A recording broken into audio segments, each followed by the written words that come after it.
Borderlands is all about building on what's happened before to build a stronger product next time.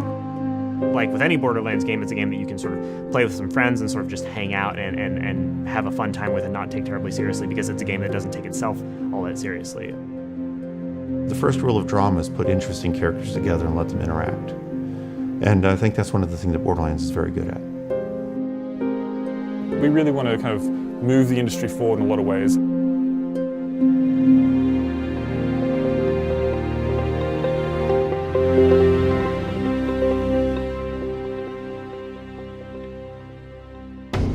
A lot of the things that were still kind of lingering that just needed to get out of us after we'd finished Borderlands 2 were able to get into Borderlands, the pre-sequel. Between Borderlands 1, we just had a huge number of weapons. And when Borderlands 2 showed up, we said, okay, well, what are we going to do to keep the weapons fresh and interesting? We realized that what we needed to do was diversify them on another level. We needed to make the manufacturers more distinct. It was like, okay, well, what gun fantasy are we not hitting? We have Torque, and they're all about explosions. They're about feeling like you're Arnold Schwarzenegger in an 80s action movie. Tediore is like you're buying guns from Walmart. How can we make this the cheapest feeling gun possible? When we added the idea that when you reload it, you throw it and it explodes. Dahl is guns for the career soldier, for the mercenary who wants a really, really reliable gun that doesn't have a lot of recoil. Jacobs is basically guns for cowgirls or cowboys. Molly 1 are guns that are basically all about elemental effects. They're supposed to feel really sleek and sexy and very, very sci-fi. Bladdock stayed the most pure to what it was, which is it's all about rapid fire rate, being the most, just firing a lot of bullets. We're going to have like some lean, like, Wilhelm, it might be sort of more lasers, Misha maybe more kind of Jacob-style pistols, maybe some kind of benefits there, but we don't want to lock people in. We definitely want to make people feel free to use whatever weapon they feel is going to be most entertaining to use.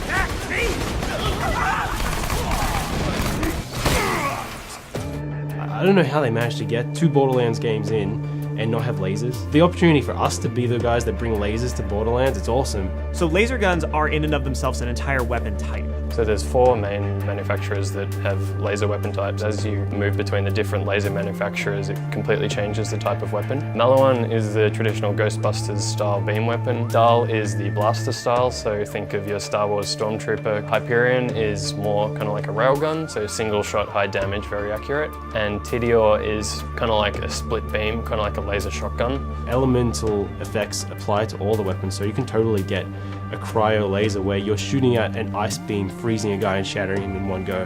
Every laser has a different identity, just similar to Borderlands 2. That makes finding new ones an exciting experience. Our creative director, if we ever have a meeting that isn't about lasers, I think he actually gets a little tear in his eye. He's so excited about lasers whenever we talk about them. It's really fun for me to play a game where I'm playing a Borderlands game and finding guns that I don't know what they're going to do before I pick them up. It's very entertaining. Wait, why the hell are we playing this kids game? Oh, maybe because shut the hell up, Morty!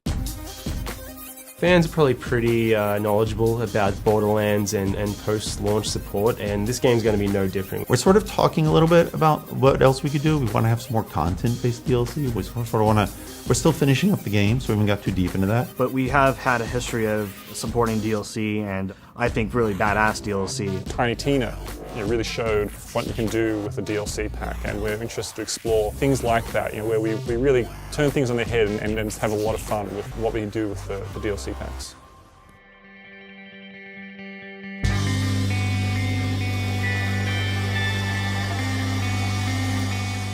There's 2 things. There's 2 things that make Borderlands special.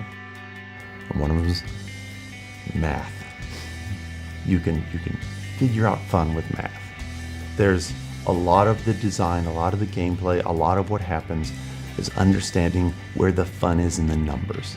Borderlands is a surprisingly awesome and successful franchise, and I can say that because I didn't work on the first game. I just really, really enjoyed it as a player. Even then, I sort of felt like there was something special here. There's something that the guys that made this game latched onto that was just smart as hell and really unpretentious. One thing I've learned in my career making video games is when you're working with a group of talented people, whatever they're most passionate about, they're going to make it great. One of the most important aspects of the development of this was to let the folks that are creating the game be part of the process. So it was a really interesting collaboration. It's been interesting. This project has evolved a lot since it's originally started, and people have gotten more excited as we've seen what it's grown into. Then it's like, wow, we're making a full-on real Borderlands game, which is, to people like me who are huge fans of the franchise, it's just really exciting. It's just great to see the fruits of our labour kind of really coming together. We're just getting to the point where it's really excited and we just can't wait to kind of get it out there and see what the public thinks. My hope is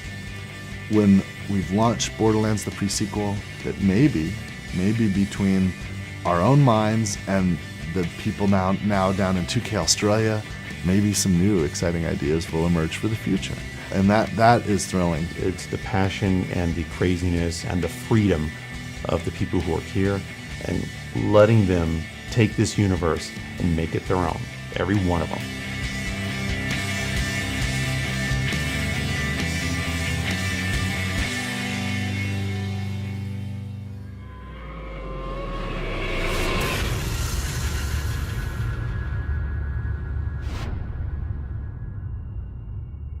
You coming?